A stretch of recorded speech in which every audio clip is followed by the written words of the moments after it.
You know, when we usually sit down to talk about European football, we're sort of conditioned to look right at the top. Right, the super clubs. Exactly. We talk about Premier League TV rights. We hear the Champions League anthem in our heads. Or we're talking about hundreds of millions of euros for just one striker.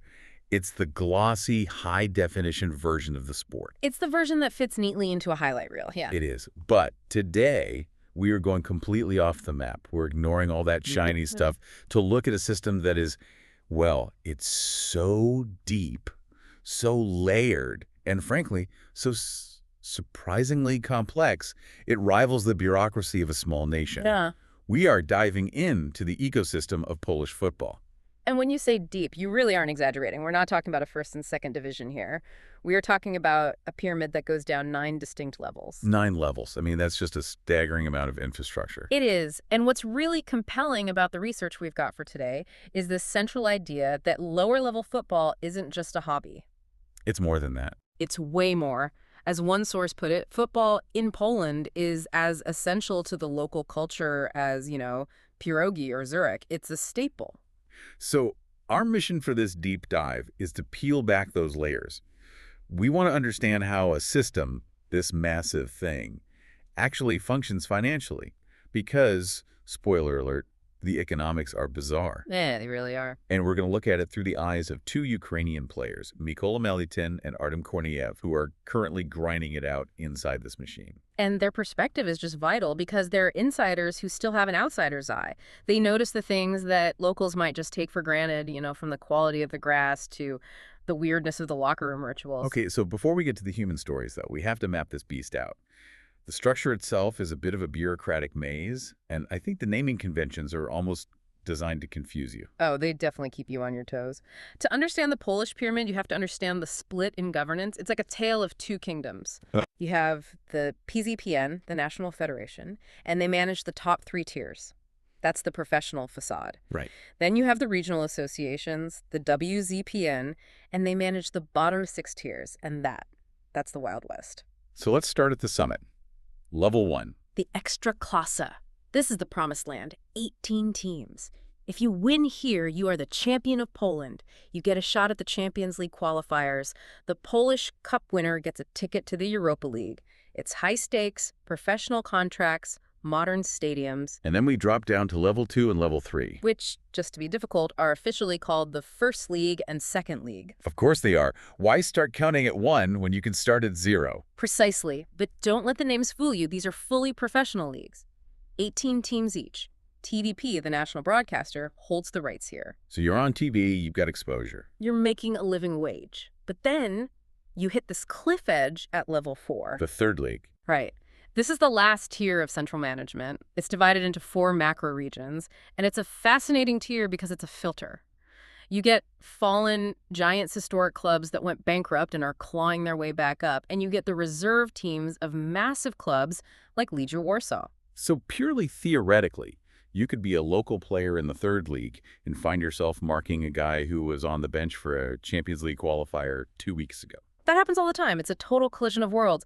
But the real structural shift, the big one, happens at level 5. The fourth league, which again is actually the 5th tier. I know, we need a flow chart for this. But level 5 is the pivot point. This is where the national oversight ends and the 16 regional voivodeship associations take over. There are, 17 to 22 regional groups depending on the year? And this is the limbo then, between the professional dream and the amateur reality. Exactly. And as you go deeper into that amateur reality, the self-awareness in the naming gets genuinely funny. I was reading about this, level 7 and level 8. The humor is wonderful. So level 7 is officially the A class, but nobody calls it that. The locals jokingly call it Serie A, like the Italian top flight. And in level 8. The B class, or Serie B.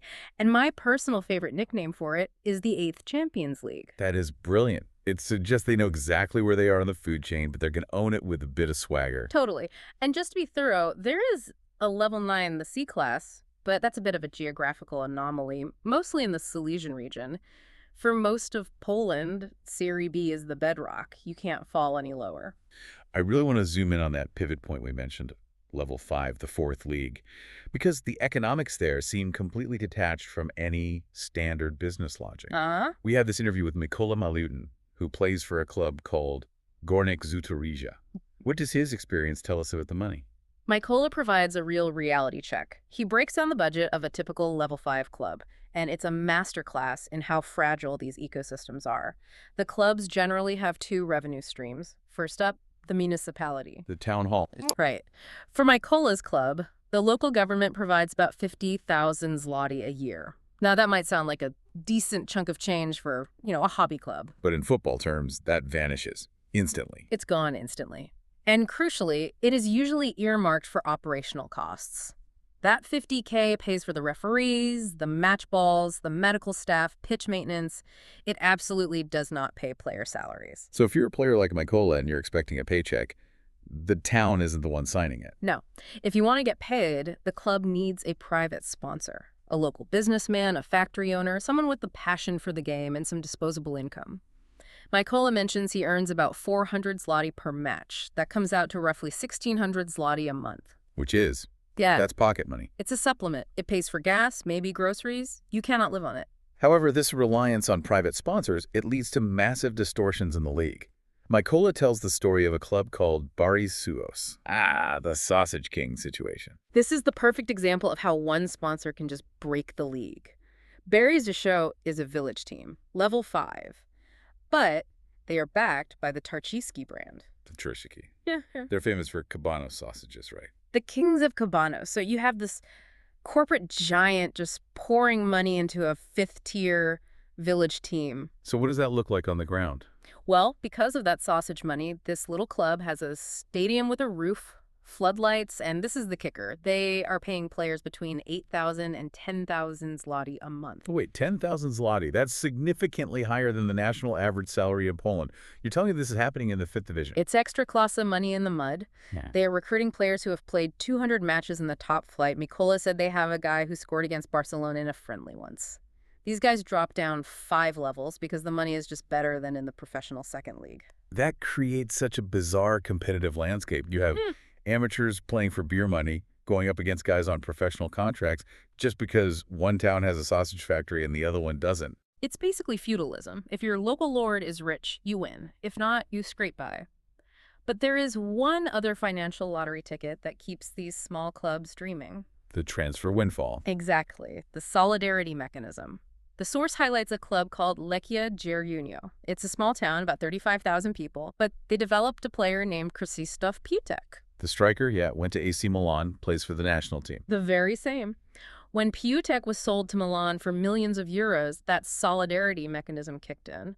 A percentage of that fee is distributed to every club that trained him between the ages of 12 and 23.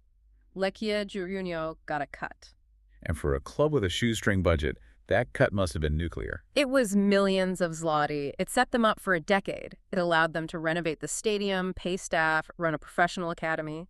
It shows that even at level 5, you are technically connected to the global economy of football. Every small club is praying for just one wonder kid to save them. That's the dream. It's amazing to think that a transfer in Milan pays for the grass in Zieronio. And speaking of the grass, Mykola mentioned something that really surprised me. He said the pitches are immaculate. That was a shock for him, coming from the Ukrainian amateur leagues where conditions can be pretty rough. He said the pitches are excellent. Even in the villages, the grass is cut. It's green, it's flat. Some of these level 5 clubs even have artificial turf training grounds just to preserve the main pitch. Why is that? Is it just local pride? It's a mix. Part of it is the legacy of Euro 2012, which upgraded the whole country's mindset and infrastructure for sports facilities. But it's also municipal pride.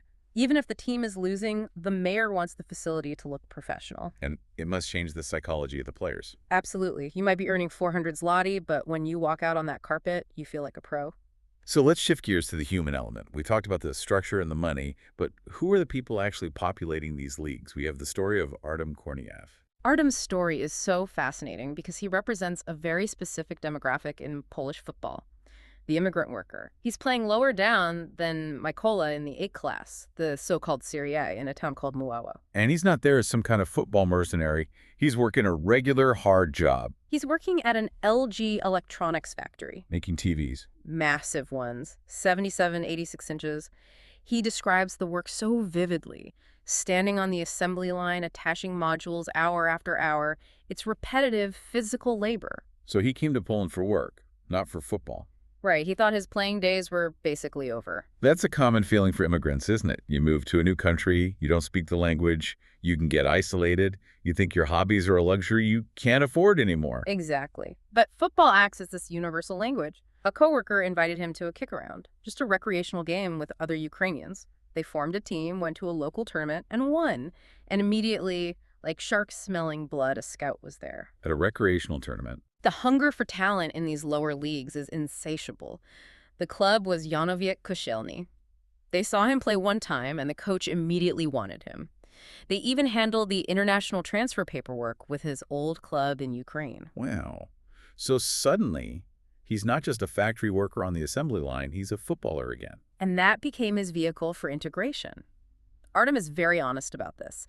He says that while the standard of living in Poland is higher than back home, socially, he never feels fully at home. He's always a guest. But on the pitch. That barrier just dissolves. He's a starter. He's valued. But there's a twist here, isn't there? He's playing well enough to get offers from higher leagues, but he can't actually take them. And this is where we have to look critically at the system. Artem is trapped. His current club, this tiny A-class team, has put a high price tag on his transfer. Wait, they can do that. We're talking about amateur football. In Poland, the club holds the player's registration card. Even at the amateur level, clubs are possessive. They do not want to lose their best player to a rival village. So Artem is working at the TV factory, getting offers from the fourth league, which would mean better pay, higher competition.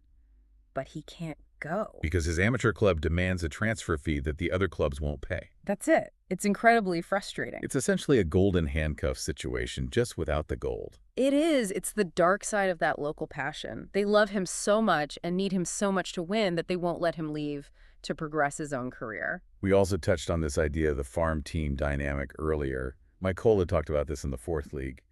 What is it like when these guys run into a reserve team? It's a sobering experience, and honestly, it's a bit of a competitive nightmare. Mykola described playing against Midu Lenika's reserves. He said 5 players from the first team dropped down for that match. These are guys who play in the Ekstraklasa. And why were they dropping down? Could be anything. Regaining fitness after an injury, maybe they got a yellow card suspension in the top league and need game time to stay sharp. But imagine the scenario. You're a local teacher or a factory worker. You show up on Sunday, tired from your week, and you have to defend against a guy who is fully professional, faster, stronger, and tactically way superior. It must be just demoralizing. Mykola said it's tough. You can hold your own for maybe 60 minutes, but eventually that professional fitness kicks in and they just run you over, and it distorts the league table significantly. How so? If you play the reserve team on a week where their stars are available, you probably lose. If you play them the next week when the stars are busy with a cup match, you might win. It's just the luck of the draw. Let's talk about the atmosphere. Because despite all this, the weird funding, the reserve teams, the factory jobs people show up, what does match day look like in Serie A? It's surprisingly vibrant. In a small town, the club is the heartbeat. Mykola talks about crowds of 300 or 400 people. Which for a town of a few thousand is a huge percentage of the population. It's the place to be. And I love the ticketing system, or the lack of one. The donation box. Yes. There's usually just a guy at the gate, often called the sponsor, holding a box. There's no fixed price. You throw in a few coins if you want. If you're broke, you walk in anyway. It's a communal event, not a commercial transaction. And the money goes to the essentials. Specifically, the post-match meal. The concession stand is vital. You have the sausages on the grill, the beer flowing, and for the players, the ritual is pizza and Zurich. The sour rye soup. We keep coming back to the soup. It's non-negotiable. It's comfort food. Mykola painted this great picture of the locker room dynamics, too. It's not a quiet, polite place. It's intense. They have big screens for tactical analysis, which surprised me at this level. They blast music, and they have these specific chants. Who won? Gornik. That's the one. He said they bang on the wall so hard the opponents in the next room can feel the vibration. It's psychological warfare before the whistle even blows. It is, and it shows that the passion for winning doesn't just scale down because the paycheck does. They want to win just as badly as the guys in the Champions League. What about the officiating? In Eastern European lower leagues, there's often a stereotype about, let's say, flexible morality from the referees. You mean corruption? Right. Is that a factor here? Mykola was very emphatic about this. He said in Poland, at this level, it's clean, no bribes. He was shocked by how honest it was compared to what he knew from other regions. The referees are there to do a job. That's refreshing to hear. It is. However, that doesn't mean the referees are perfect. Okay. He described them as having a king of the pitch complex. They might not be corrupt, but they are definitely arrogant. There was that funny story about the waiting game. Yes. Mykola's team was late coming out of the locker room once, just a few minutes, and the referee just stood there on the center circle, arms crossed. When the team finally ran out, apologizing, he held up his hand. He said, "We waited for you, now you will wait for me." And he made them stand there doing absolutely nothing for 5 minutes before he blew the whistle. That is incredibly petty. I love it. It is, but it's also hilarious. It adds to the local color. And despite that, the referee actually nicknamed Mykola Miko. He knew all the players by name. It's a community. They might yell at each other, they might punish each other with silence, but they know each other. So when we step back and look at this 9-level beast, what are we really seeing?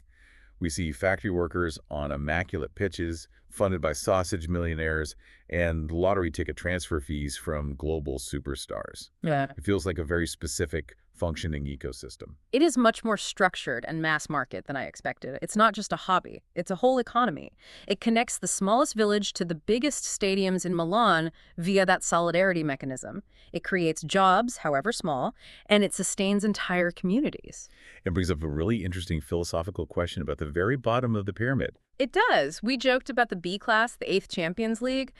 In many regions, this is the absolute bottom. There is no relegation because there is nowhere lower to go. You can't fall off the floor. Exactly. And in these leagues, you aren't getting the 10,000 zloty sausage king salary. You are not getting scouted for the extra classe. You are just there. So why do they do it? Why take the abuse from the referees? Why bang on the walls? That's the question, isn't it? In a world where football is so hyper-commercialized, where everything is about the next transfer or the next sponsorship deal, the Polish B class might be the purest form of football left. These guys are fighting for every inch of grass, eating Zarek together and putting their bodies on the line, knowing they will never be famous and never be rich. They do it simply because they love the game. That's a beautiful thought. The dead end of the pyramid is actually its soul. I think so. Yeah. It's where the game actually lives. Well, there you have it. Next time you find yourself in Poland, maybe skip the national stadium. Drive out to a small town, look for the guy with the donation box. You might just catch a match in Serie A Class A, that is. And definitely try the Zarek. Highly recommended. Thanks for diving deep with us. See you next time.